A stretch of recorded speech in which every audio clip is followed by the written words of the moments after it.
Hi, folks. Hope you are okay. We got another stream. It's called the New Testament Documents and the Historicity of the Resurrection. And we're looking at an article by Sam Shimon. I don't agree with his theology. I'll just be 1 second.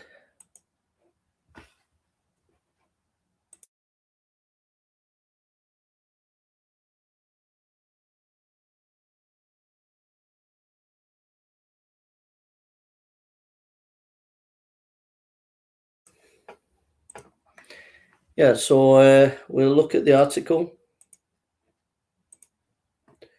You get the article here. Excuse me. It's on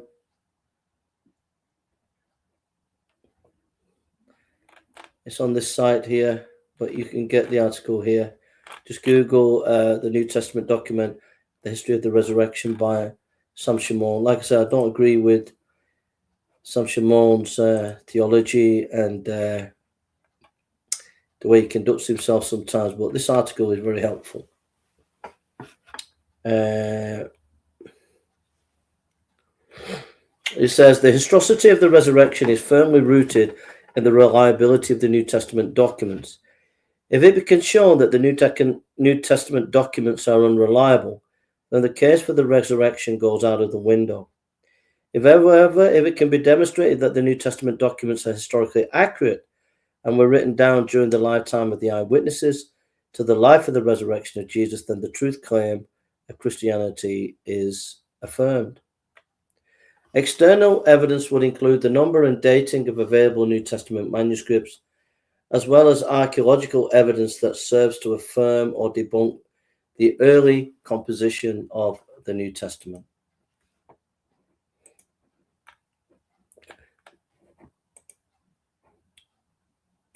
So let's see if we can get this a bit bigger.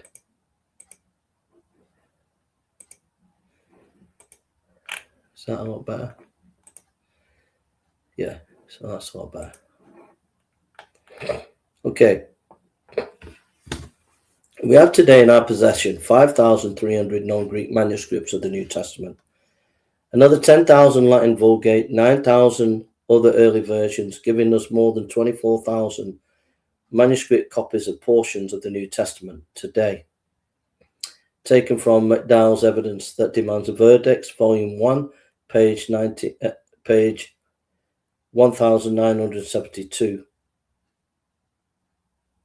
or 1972, page 40 to 48. The 1995 edition, page 57. Though we do not have any originals with such wealth of documentation at our disposal, which to compare we can delineate quite closely what those originals contained. No other ancient writing of antiquity has any MS or as many MS manuscripts as the New Testament. So here is an example of ancient literature and how the manuscripts go. Herodotus, date written 480 to 425 BC. Earliest copy 900 AD. Time span, it's over 1,300 years after, and we get 8 copies. I think maybe we got more, but we haven't got a lot more. Thucydides, we got date 460 to 400 BC. Earliest copy 900 AD. 1,300 years, question mark as to the copy. Let's just get the latest. We'll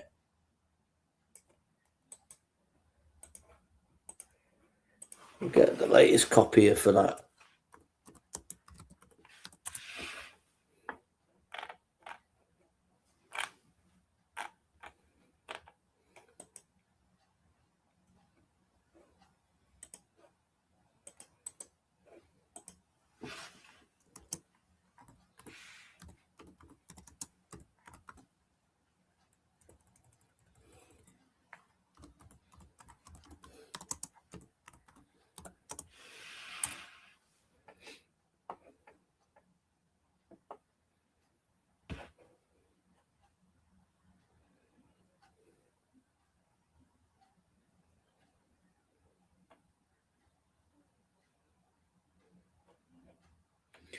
Earliest complete copy, we have fragments about 2nd century AD, but the earliest complete copy is 10th century, or around about 900 AD.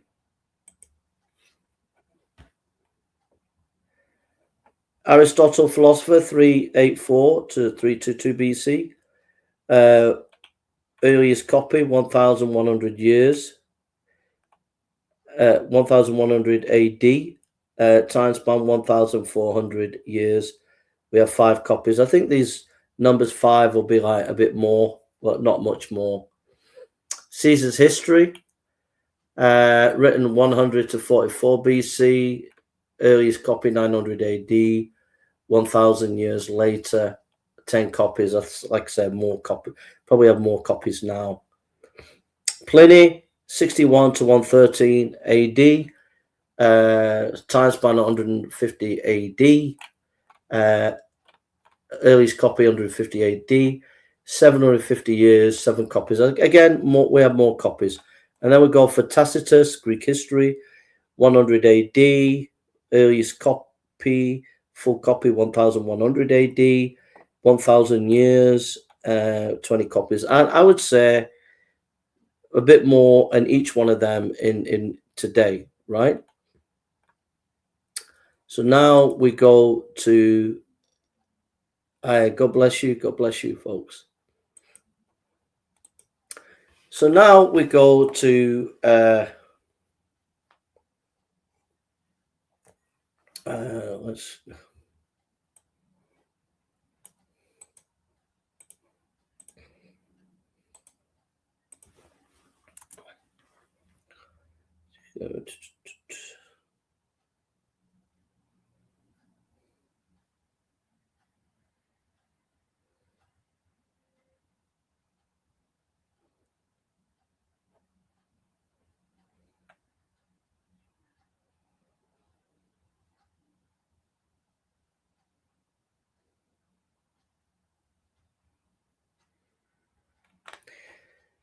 all right. Madeleine, Matthew 26, 50 to 60 AD. That's a minority view. Most scholars put Matthew 26 to manuscript around about 100 AD to 200 AD.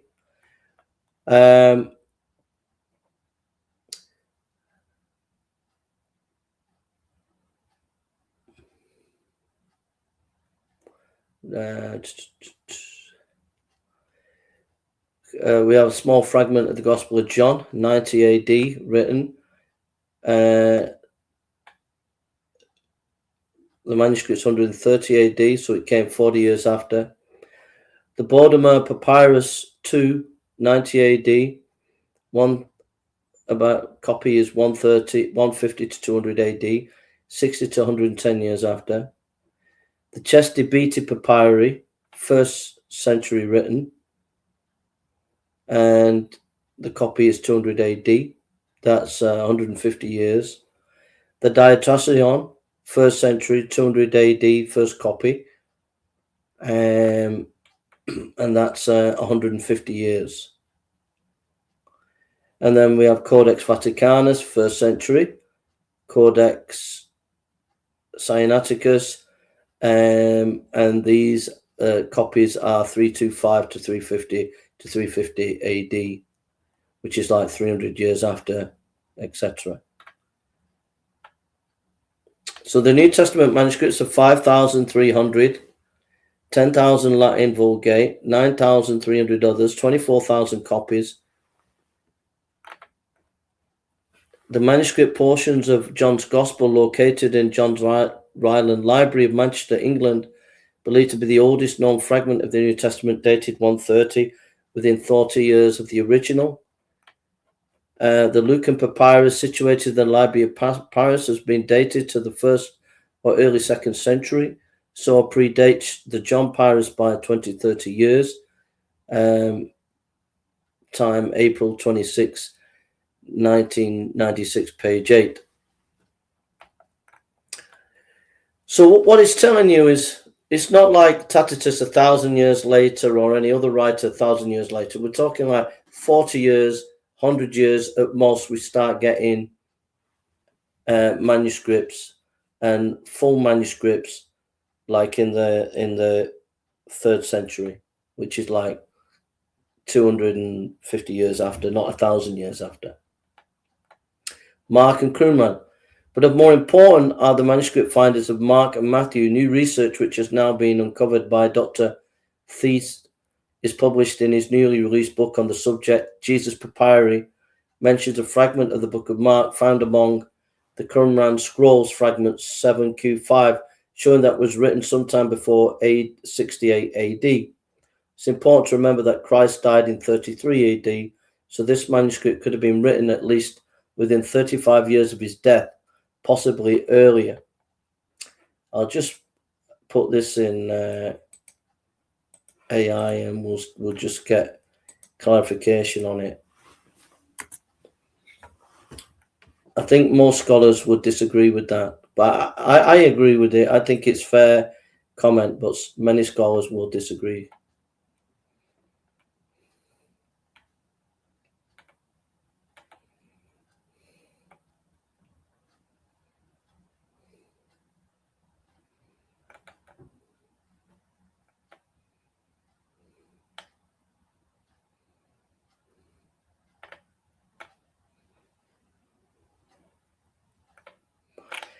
Yeah,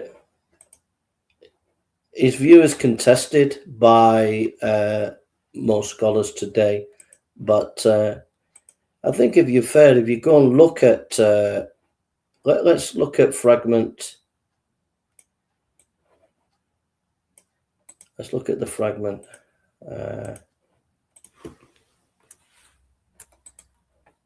See what it says.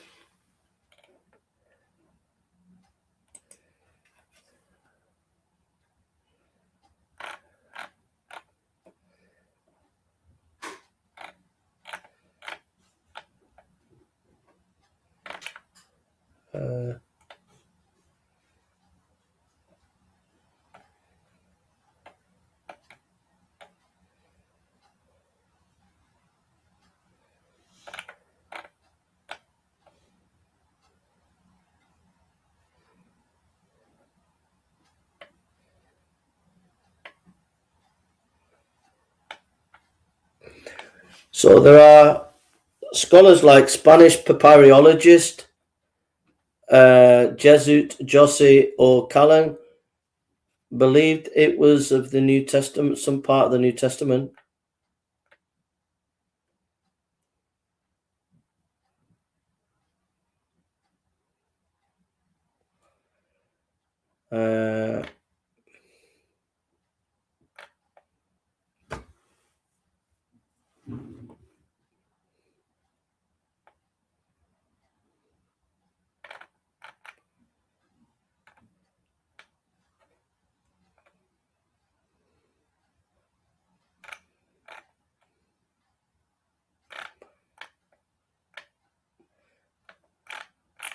So yeah,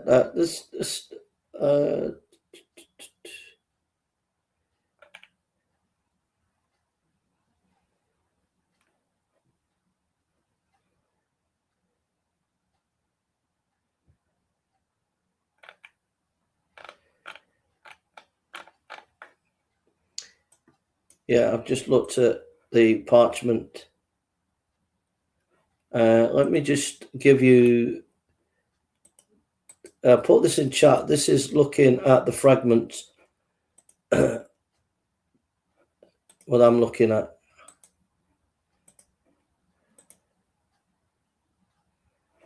Put it in chat there. That's private chat.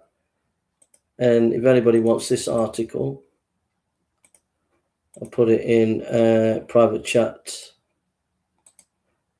So we're doing a bit of scholarship here today. So if you go private chat, you can look at the sources. But it looks like there are a number of eminent scholars who would agree with Thiessen that 7Q5 goes back, is about Mark, even though it's a minority view. So we'll go with this. Saint-Simon says, the most significant find, however, is a manuscript fragment in the book of Matthew, chapter 26, called the Magdalene Manuscripts, which has been analysed by Dr. Carsten Thiede and also written up in his book, The Jesus Papyrus, using a sophisticated analysis of the handwriting of the fragment by employing a special state-of-the-art microscope. It differentiated between 20 separate micro layers of the papyrus, measuring the height and depth of the ink as well as the angle of the stylus used by the scribe. After this analysis, Thiede was able to compare it with papyri from that period, notably manuscripts found at Qumran dated 58 AD, another at Herculaneum dated prior 79 AD, and a further one from the fortress Masada dated between 73 and 74 AD. And finally, papyrus from the Egyptian town of Oxyrhynchus. The Magdalene manuscript fragment matches all four. In fact, it's almost a twin to the papyrus found in Oxyrhynchus, which bears the date of 65 to 66 AD. Thiede concludes that these papyrus fragments of St. Matthew's Gospel were written no later than this date and probably earlier. That suggests that we either have a portion of the original Gospel of Matthew or an immediate copy which was written while Matthew and other disciples and eyewitnesses to the events were still alive. This will be the oldest manuscript portion of our Bible in existence today, one which coexists with the original writers. And I would say that is the case. I mean, I believe in the scholarship of this guy, Carsten Thiede. He's dead now, but his scholarship was immense. But it is a minority view. But that's because of politics, not because of the facts.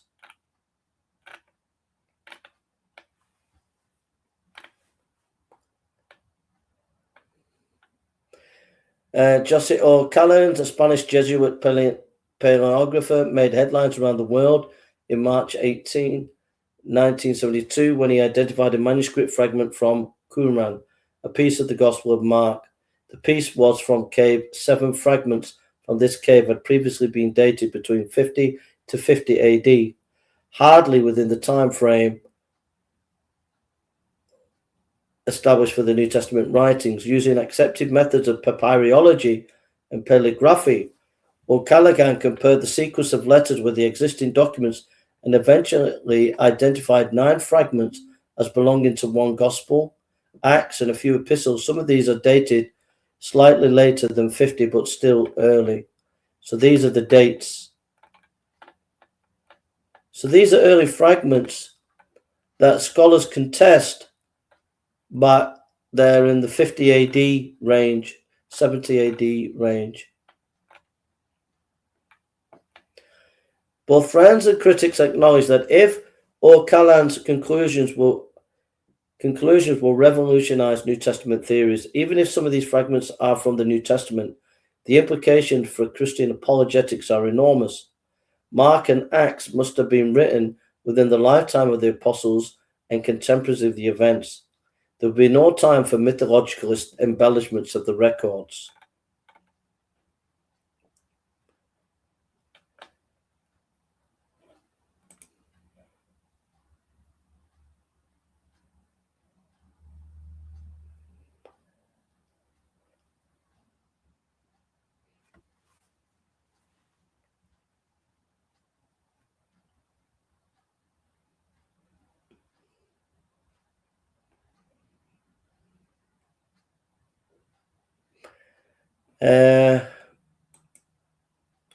So let's continue.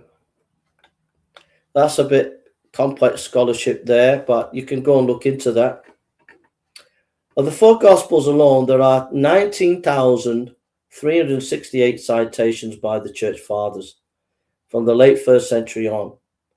This includes 268 quotes by Justin Martyr, who was 100 to 165 AD, 1,038 quotes by Irenaeus, active in the late 2nd century, 1017 by Clement of Alexandria, 155 to 220.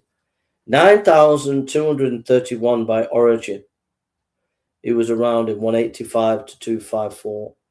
3822 by Tertullian. He was around 160 to 220. 734 by Hippolytus. He was around in 236. 3258 by Eusebius. He was around 265, 339. And you can go on with quotations going on of Shepherd of Hermes, Didache, Polycarp, Papias. This is in Norman Geisler's Encyclopedia, page 529 to 530. So just in the quotations alone, it verifies the New Testament, that the New Testament was early in the 1st century with all those quotations.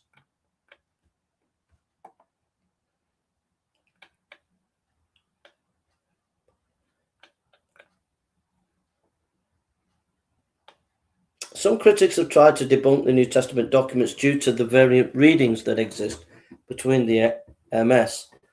Geisler responds, there is a wide misunderstanding among critics about errors in biblical manuscripts.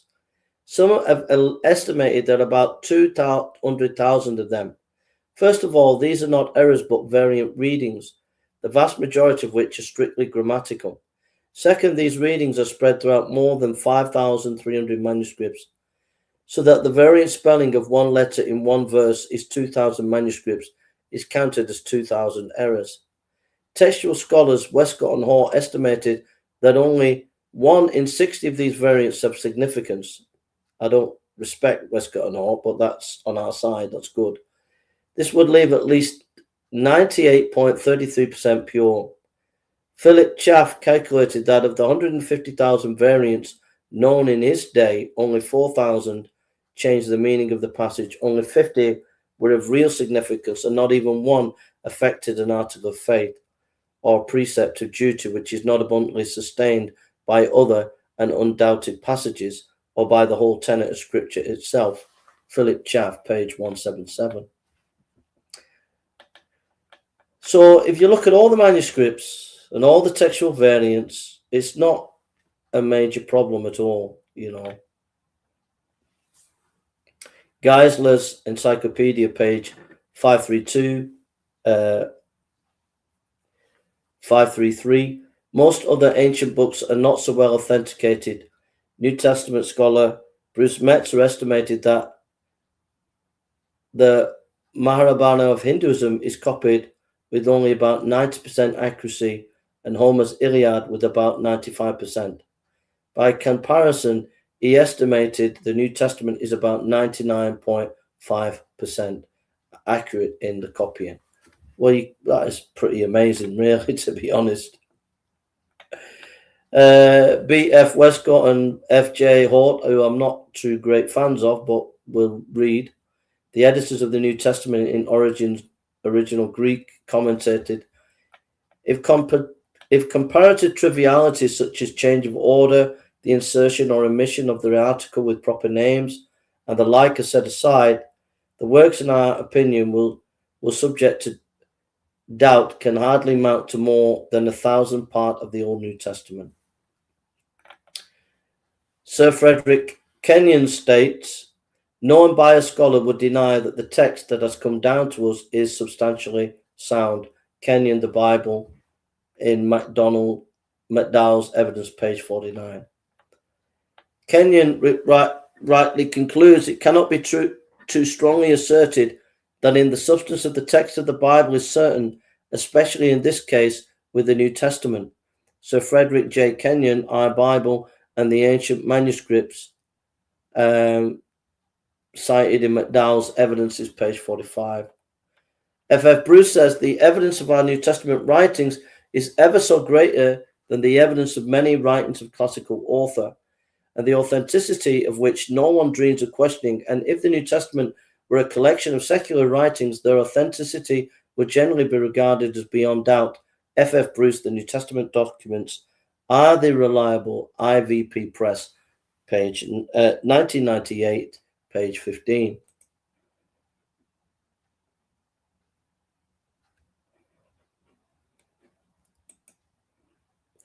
Yeah, I'm not being funny, guys, but we're focusing on the New Testament and its historicity. We're not focusing on High Church, Low Church, Eastern Orthodoxy, whatever. We're focusing on the New Testament historicity, and this is taking away attention from what we're doing. If it continues, I'll just have to wipe the comments off because it's distracting from what we're doing. We're doing New Testament documents. We're doing the historicity of the New Testament. So we need to focus on what we're doing.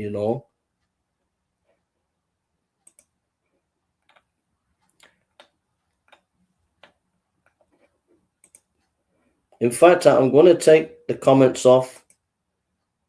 I'm going to delete the comments on Anglicanism and all those because it's distracting from what we're trying to do. We need to keep to the topics in hand, what we're doing. Archaeology and the New Testament.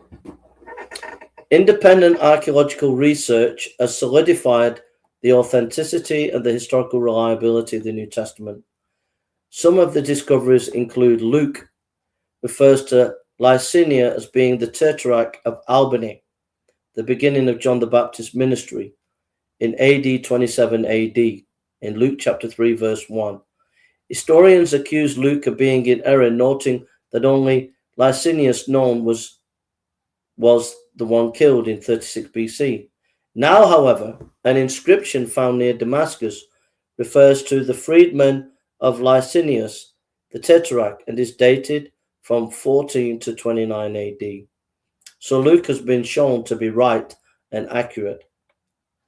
Paul, writing to Romans, speaks of the city treasurer Erastus, Romans 16:23. And in 1929, excavation in Corinth unearthed a pavement inscribed these words: Erastus, curator of public buildings, laid this pavement at his own expense, confirming the archaeology of the book of Romans. Luke mentions a riot in the city of Ephesus which took place in a theatre, Acts chapter 19, verse 23 to 41. The theatre has now been excavated and has a seating capacity of 25,000. In Acts chapter 21, an incident which broke out between Paul and certain Jews from Asia, these Jews accused Paul of defiling the temple by allowing Trophimus, a Gentile, to enter in.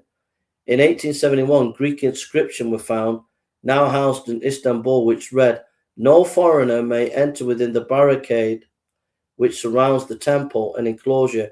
Anyone who is caught doing so will have himself to thank for his ensuing death." Luke addresses Gallio in the title proconsul in Acts 18:12. A Delphi inscription verifies this when it states, "As Lucius Junio Gallio, my friend, and the proconsul of Achaia." Luke calls Publicus, the chief man of Malta, the first man of the island, Acts 28:7.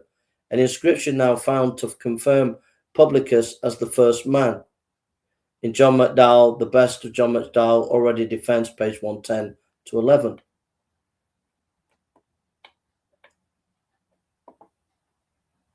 Archaeologists have unearthed Jacob's well at Sychar, John 4:5. An inscription found in Caesarea confirms Pilate's role as prefect of Judea during the time of Christ. A discovery bone box of crucified man named Johann from the 1st century Palestine confirms the fact that nails were used to pierce the ankles of the victim. Such was the case of Christ, of course, and this discovery is significant in answering the skeptics who believed that the Romans used only ropes to tie the victim's legs to the cross.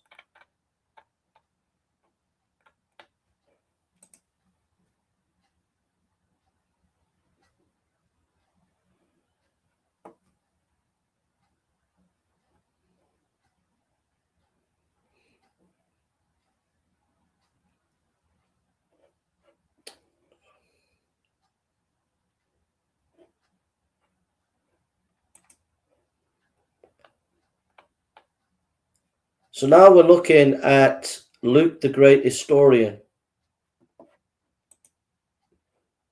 Luke the Great Historian. Dr. Ramsey stated, Luke is a historian of the first rank. Not merely are his statements of fact or trustworthy, this author should be placed among with the greatest of historians. Ramsey further said, Luke is unsurpassed in respects of his trustworthiness. John McDowell, The Best of Josh McDowell, page 108 to 109. Other skeptics. Nelson Gluck. It may be stated categorically that no archaeological discovery has ever controverted a biblical reference, and that almost incredible accurate historical memory of the Bible, particularly so when it is fortified by archaeological fact. Josh McDowell, Evidence Demands a Verdict, page 65.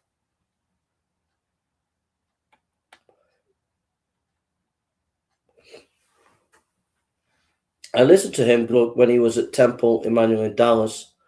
He got rather red in the face and said, I've been accused of teaching the verbal plenary inspiration of the scripture.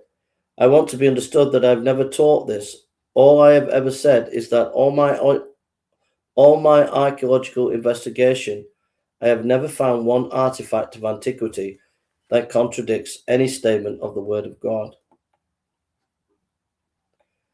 Another skeptic was Dr. Clifford Wilson, who, due to the discoveries made, concluded that it is the studied conviction of this writer that the Bible is the ancient world's most reliable history textbook. Wilson, on Rocks and Biblical Reliability, page 126. Dr. Wilson, like Ramsey, goes on to hail Luke for his accuracy. Luke demonstrated, said Dr. Wilson, a remarkably accurate knowledge of geographical and political ideas. He referred correctly to provinces that were established at this time, as indicated in Acts 15:6. He demonstrated a clear knowledge of local customs, such as those related to the speech of the Lycaonians in Acts 14:11. Some aspects relating to the foreign woman who was converted at Athens in Acts 17:34, and he even knew that the city of Ephesus was known as the temple keeper of Artemis in Acts 19:35. He refers to different local officers by their exact titles: the proconsul deputy of Cyprus in Acts 13:7, the magistrates of Philippi, Acts 16:20-35, the politarchs, another word for magistrates, at Thessalonica, Acts 17:6, the proconsul of Achaia in Acts 18:12, and the treasurer of Corinth, Adel, which was the title of the man known as Erastus at Corinth in Acts 19:22, Romans 16:23. So all these are examples of Dr. Wilson, skeptic, who's saying that Luke was really, really accurate.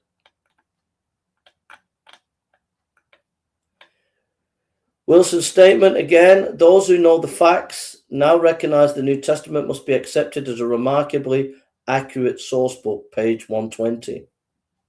Leading New Testament archaeologist McRae was interviewed by atheist turned Christian Lee Strobel regarding the archaeological evidence of the New Testament. After dealing with the evidence of Luke's accuracy, Strobel asked McRae about the evidence supporting John's Gospel. Archaeology may support the credibility of Luke, but he isn't the only author of the New Testament. I wonder what scientists would have to say about John, whose Gospel was sometimes considered suspect because he talked about locations that couldn't be verified. Some scholars charge that since he failed to get these basic details straight, John must not have been close to the events of Jesus' life. That conclusion has been turned upside down in recent years. There have been several discoveries that have shown John to be very accurate. McRae pointed out, for example, in John 5:1-15, records how Jesus healed an invalid by the pool of Bethesda. John provides the detail that the pool had 5 porticos. For a long time, people cited this as an example of John being inaccurate because no such place had been found. but more recently the Pool of Bethesda has been excavated. It lies maybe 40 feet below ground, and sure enough, there were 5 porticos, which means colonnade, porches, or walkways, exactly as John described. And you have other discoveries, the Pool of Siloam of John 9:7, Jacob's Well in John 4:12, the probable location of stone pavement near Jaffa Gate, where Jesus appeared before Pilate, even Pilate's own identity, all of which have lent historical reliability to John's Gospel.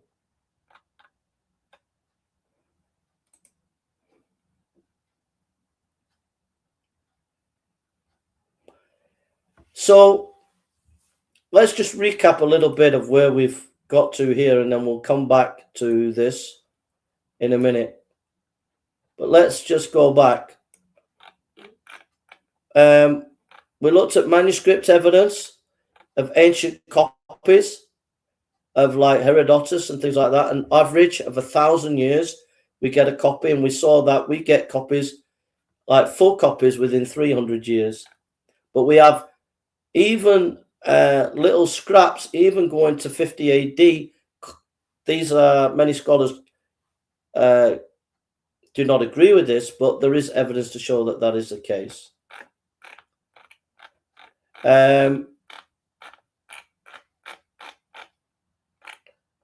We looked at archaeology, and we looked at how archaeology confirmed Paul, confirmed Luke. We looked at the church fathers' quotations. We looked at Luke's accuracy, etc. So we covered a lot of ground here.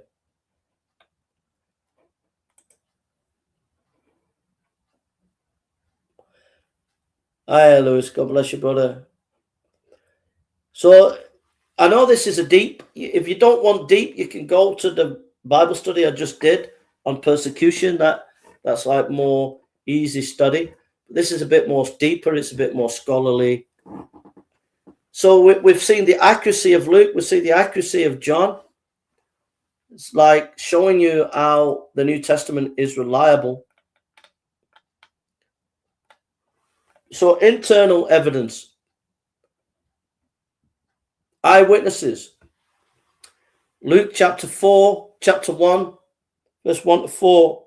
Many have undertaken to draw up an account of the things that have been fulfilled among us, just as they were handed down to us by those who from the first eyewitnesses and servants of the word. Therefore, since I myself have carefully investigated everything from the beginning, it seemed good also to me to write an orderly account, most excellent Theophilus, so that you may know the certainty of the things you have been taught. Luke chapter 1, 1 to 4. Luke was definitely in a place to visit Galilee to investigate people, by the way. He was definitely in a place to go to Jerusalem, which he did visit to investigate people. He knew Peter, he knew Paul, he had access to all the eyewitness material. So it shows you that the Gospel of Luke is based on eyewitness material.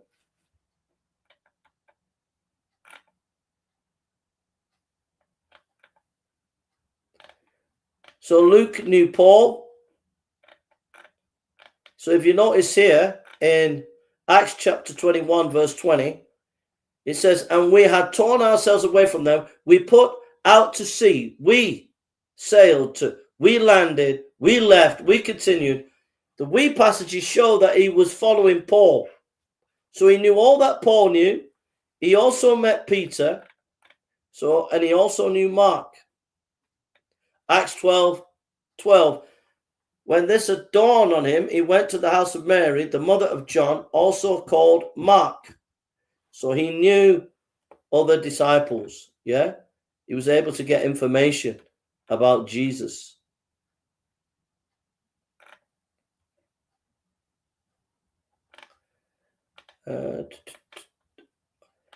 So the New Testament was based on eyewitnesses. 2 Peter chapter 1, verse 16 to 18. We did not follow cleverly invented stories when we told you about the power and coming of our Lord Jesus Christ, but we were eyewitnesses of his majesty, for he received honor and glory.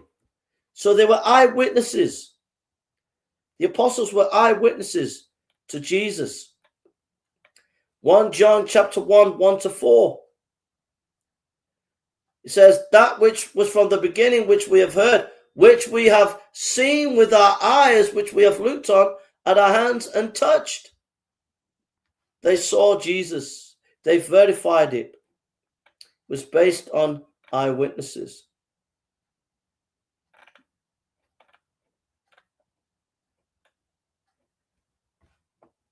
So they were eyewitnesses of Jesus' arrest. Matthew 26, 47, 56. They were eyewitnesses present at Jesus' trial. John 18, 15, 28. They were eyewitnesses at the cross. Mark chapter 15, verse 40 to 41. They were eyewitnesses to his burial. John 19, 38, 42. There were eyewitnesses. There were eyewitnesses who saw the empty tomb. Matthew 28, verse 11 to 15. There were eyewitnesses who testified they had seen Jesus alive from the dead and who were willing to die for that claim. Luke chapter 24, verse 36 to 46. Acts chapter 1, verse 1 to 5.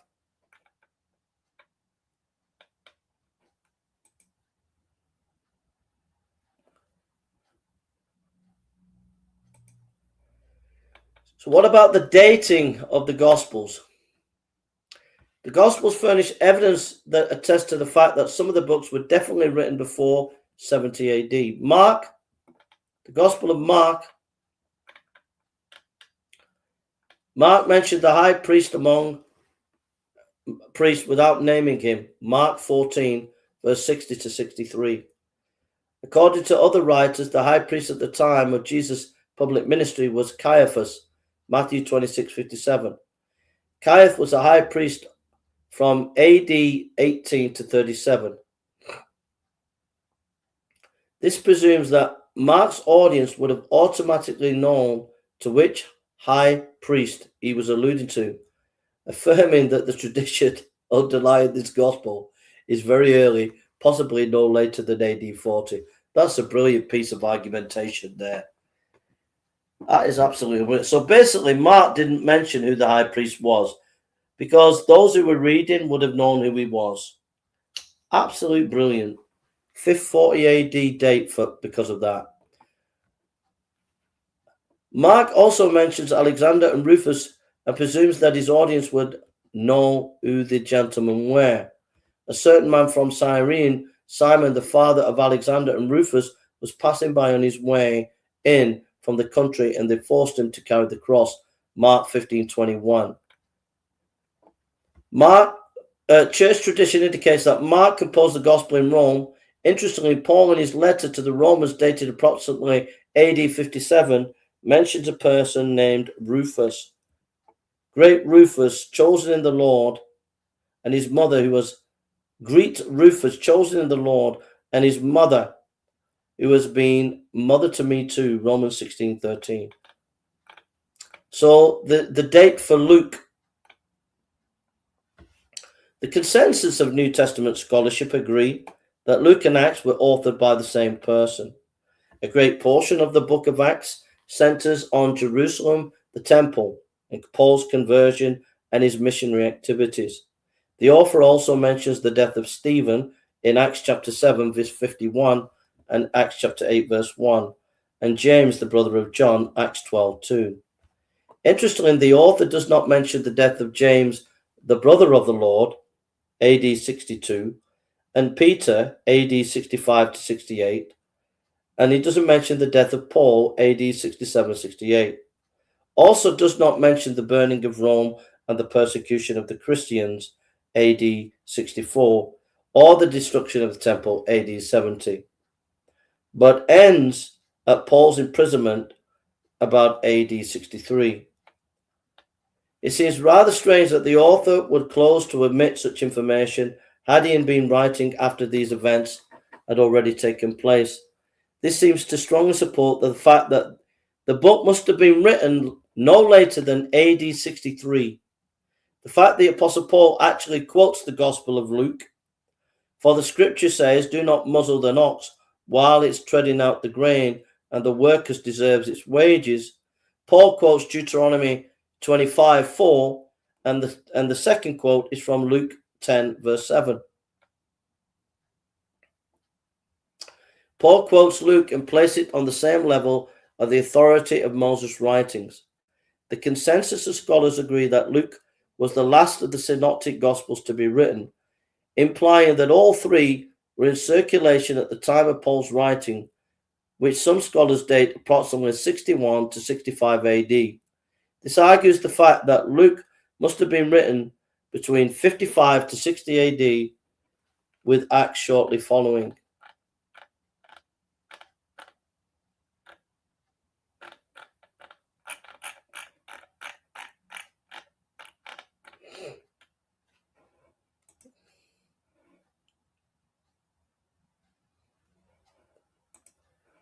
So the Gospel of John provides several lines of evidence supporting early dating. In John 5:2, now there is in Jerusalem near the sheep gate a pool, which in Aramaic is called Bethesda, and which is surrounded by 5 covered colonnades. John doesn't say that there was a pool, but that there is.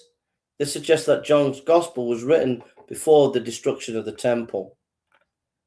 So I think that's enough evidence. I mean, we can go into a lot more evidence there. So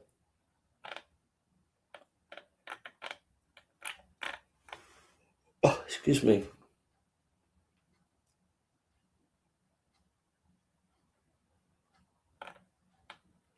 Matthew, the Gospel of Matthew gives us some hints that it is an eyewitness document.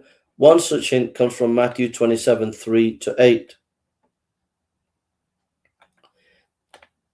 That is why it has been called the field of the blood to this day. Matthew 27:3-8. The fact that the field was still known to Matthew's readers presumed that Matthew was writing to eyewitnesses who could have gone to this site themselves and personally verified whether such a place existed. So all the Gospels really were written prior to 70 AD, basically. Some scholars would disagree with that, or many would, but this is the evidence that's being presented here, and I agree with it. And then you can go into Paul's letters and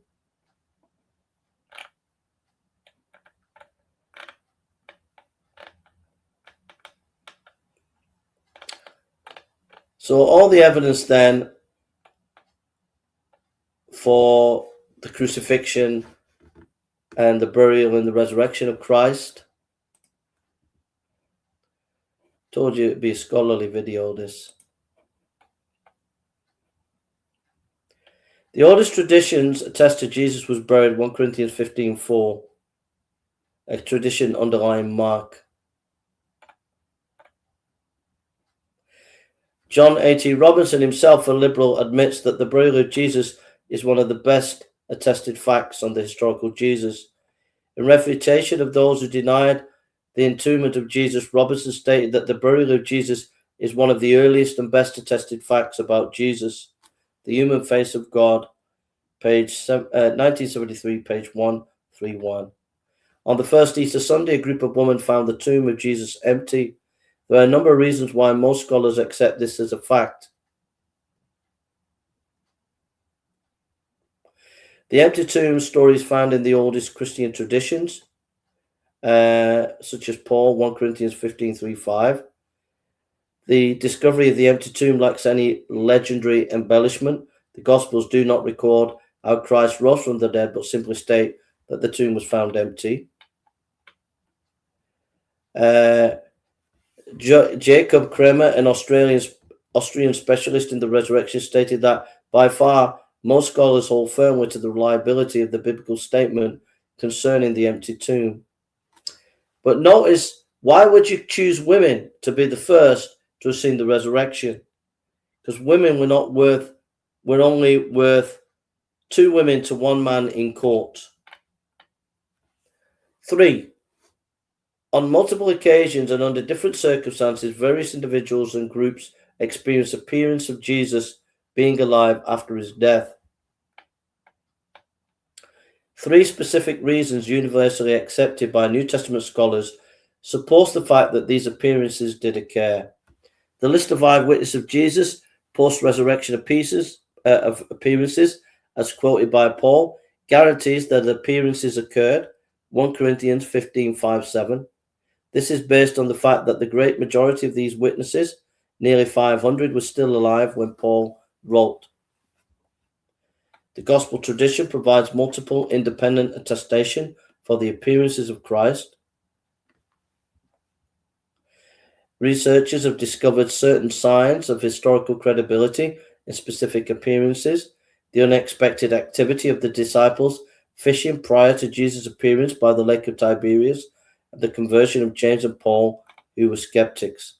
The late Norman Perrin, a former New Testament scholar at the University of Chicago, summed up the view of the consensus of New Testament scholarship.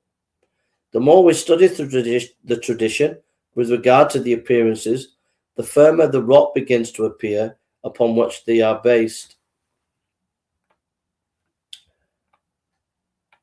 Fact 4, the followers believe that Jesus had been raised from the dead, despite the fact they had no reason to believe this.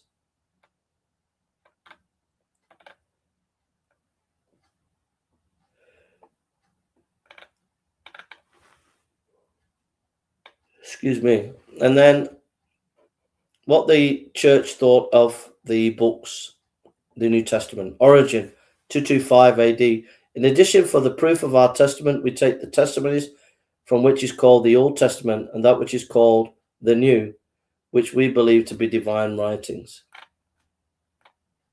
You have non-Christian sources. Thallus, AD 50, 75, says there was a darkness in the time of Jesus. Pliny the Younger talks about Christians worshipping Jesus as God. Lucian of Samosata saying that people worshipped a crucified Savior. Cornelia Tacitus talks about Christ dying under Pontius Pilate. Josephus dying under Pontius Pilate. So there's a lot of historical information there.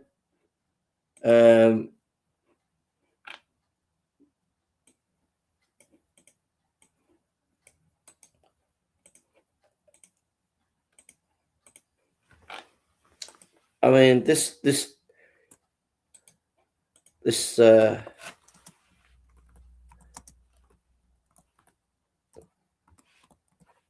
been rather deep. Sometimes we have to go a little bit deep.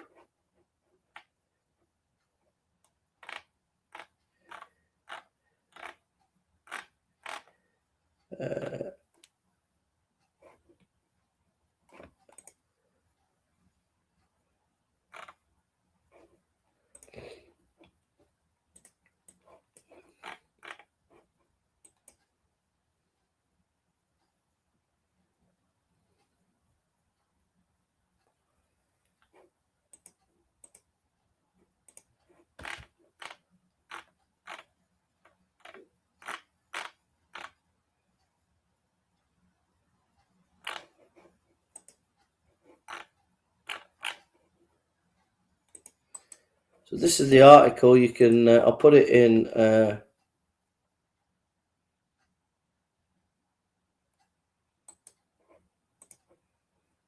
put it there, and it's in private chat, the article as well.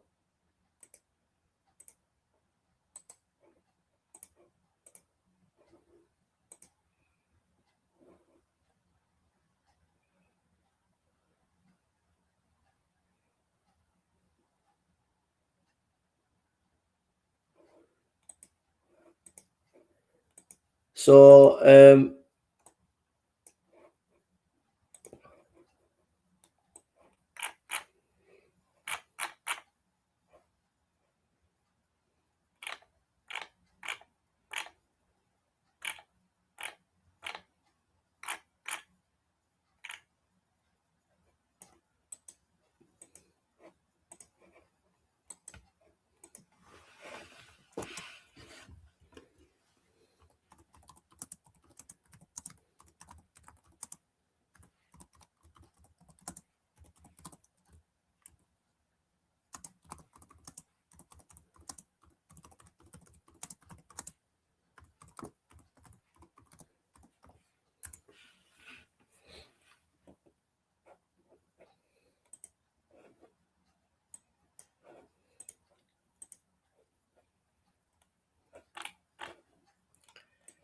I'm coming, guys. I'm just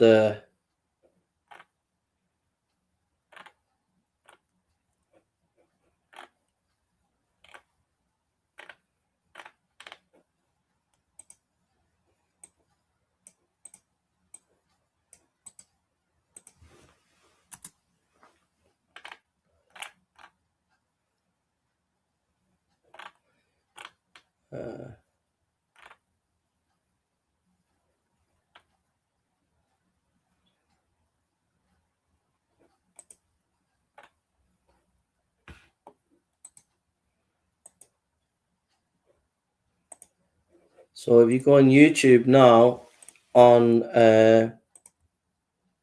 YouTube page, I'm now gonna just post some information there about what we've done. So it's going to go now on YouTube post, and I'm just going to go there now and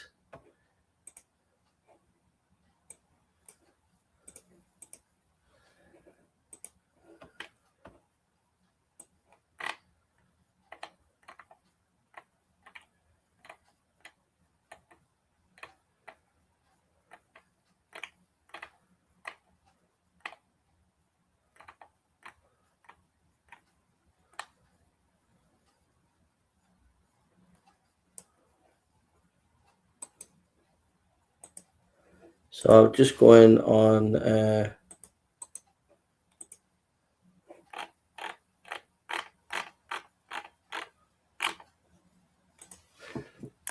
then there's a link of 2 articles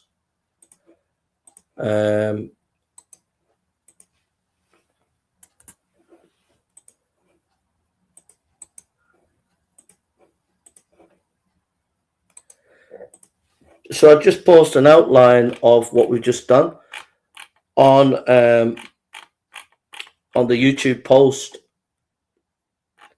You can have a look at that. That gives you a kind of brief outline of what we've done, and also some links to to the sources and everything. So I hope that's a help. Rather scholarly, I know.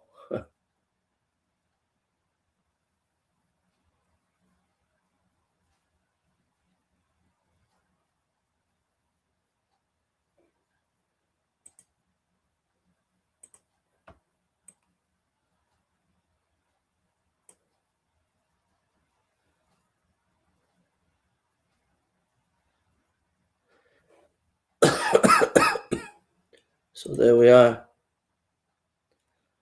So yeah, so if you go on the YouTube page of post, I've just posted a little article there with a brief outline of what we've done with the Sam Shimon articles there. So yeah.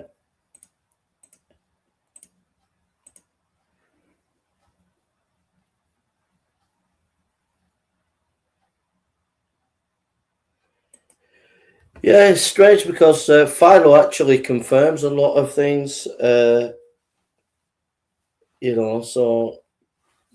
Philo's actually helpful for Christianity, really. So yeah. Okay, I'm gonna be doing more posts tonight. This is I've done 2. I've done a study on persecution. We've done a very scholarly study of New Testament documents and the historicity of the resurrection. Some parts of it were quite scholarly. So I'm going to continue. I've got some more things to do. We're going to do a study of Galatians now. So yeah, so I'll come back in a minute. We're going to be doing Galatians. God bless you. God bless you, Han. God bless you, Gareth. God bless everybody else. God bless you all.